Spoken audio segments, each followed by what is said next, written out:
प्रभू येशू ख्रिस्तामध्ये सलाम. देवप्रीती आहे या आपल्या याच्या पहिल्या भागात आज आपण पवित्र शास्त्रातून मनन करू. प्रियजन हो, आपण एकमेकावर प्रीती करावी, कारण प्रीती देवापासून आहे. जो कोणी प्रीती करतो तो देवापासून जन्मलेला आहे व जो प्रीती करीत नाही तो देवाला ओळखत नाही, कारण देव प्रीती आहे. हे आपण पहिले योहान अध्याय 4:4 आणि वचन 7-8 आपण पाहतो. तसेच देव प्रीती आहे.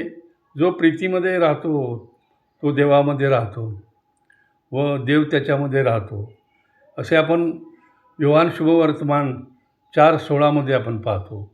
त्यामुळे देव आपल्यामध्ये जर असेल तर आपण देव प्रीतीमध्ये राहतो आणि आपल्यामध्ये प्रीती ही दिसून येते. जर देवामध्ये नसेल आपण तर आपल्यामध्ये प्रीती दिसून येणार नाही. त्यामुळं जर देवाला जर आपण ओळखत असू तर आपल्यामध्ये प्रीती निश्चितच असेल. देवाने प्रथम आपल्यावर प्रीती केली, पहिल्याने आपल्यावर प्रीती केली म्हणून आपण प्रीती करतो. पहिल्याने देवाने आपल्यावर प्रीती केलेली आहे. हे आपण पहिले योहान अध्याय 4:19 आपण पाहतो. देवाने आपल्यावर सर्व जगावर प्रीती केली. त्याची प्रीती महान आहे. देवाने जगावर एवढी मोठी प्रीती केली की त्याने आपला एकुलता एक पुत्र दिला, ह्यासाठी की जो कोणी त्याजवळ विश्वास ठेवतो त्याचा नाश होऊ नये तर त्याला सार्वकालिक जीवन प्राप्त व्हावे, असे आपण योहान 3:16 आपण पाहतो. जो कोणी म्हणजे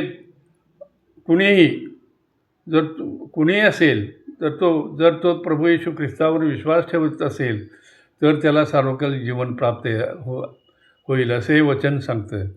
देवाने आपल्या एकुलता एक पुत्र जगात पाठवला आहे ह्यासाठी की त्याच्याद्वारे आपल्याला जीवन प्राप्त व्हावे. ह्यावरून आपल्यावरील देवाची प्रीती प्रकट झाली. प्रीती म्हणावी तर हेच, आपण देवावर प्रीती केली नाही तर त्याने आमच्यावर प्रीती केली. त्याने